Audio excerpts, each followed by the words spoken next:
Welcome to Pocket Pennant Run's GameDay Option Menu. The option menu has several different options. The first one is settings.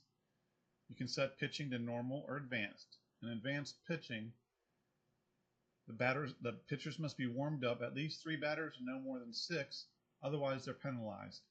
If they are warmed up too little, their control drops. If they're warmed up too much, their pit drops. For batting, you have normal, which is normal game rules. Advanced means that the defensive players can be subject to range plays, and the ball is placed throughout the field. And on a range play, the defense can be subject to a penalty if the speed is less than an A. Let's look at what the field looks like in advanced. You notice you get zone play and an extra die. When you roll a die, it corresponds to the zone. 10 was a bat, 4 was a grounder. You have a player in that zone, so it would be a ground out to the first base. If it had gone to zone 5, you would have to pick which fielder was going to field that ball. And they may be subject to a penalty in their defense, and it will automatically reconfigure that for you. At any point, you can drop back to normal, and it plays normal. You can do that throughout the entire game and not affect any of the gameplay. The next option is load a game. It's the same as if you were going from the team management window where you pick your game that you want to do. Reset at bat.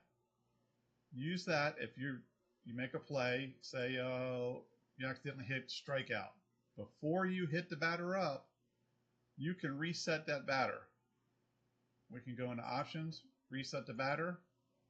It'll ask you that. It takes away the out, puts him back up at bat, and you can hit that it was a first base and save.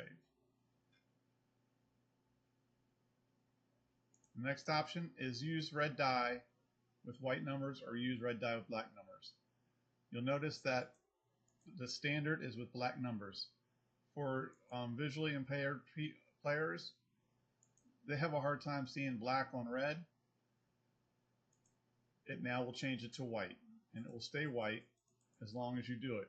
Again, you can switch back and forth between the colors. Save game. You can save the game at any point in time you want. It's automatically saved after every batter, but know that that save is constantly overwritten with each at bat. This save game will give you a point at which, let's save it now. It's saved at this point. So let's go through a couple at bats. Let's say strikeout. Say he hit a home run.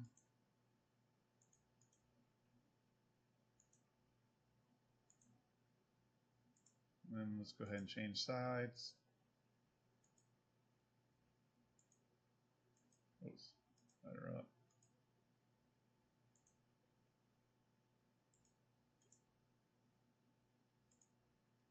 All right. Now we want to go back and restart at the save point. Whoops, I just saved it again. All right, just to show you, we'll go a little bit further into it. That was my mistake. Okay. So we got 2 outs, and we went, oh, you know what? We had something on our mind. We forgot what we were doing. We just go back to load game. And you'll notice that every time you hit save, it saves it with a different setup.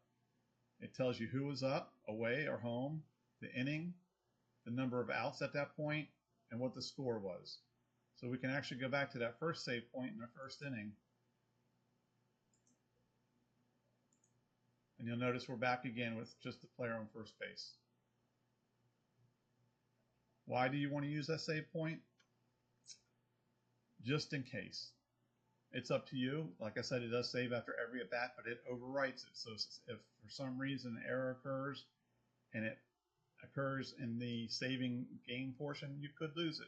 So it's not bad every once in a while to maybe hit the save game option just so you have a backup. And then movie info gives you the info from the movie game.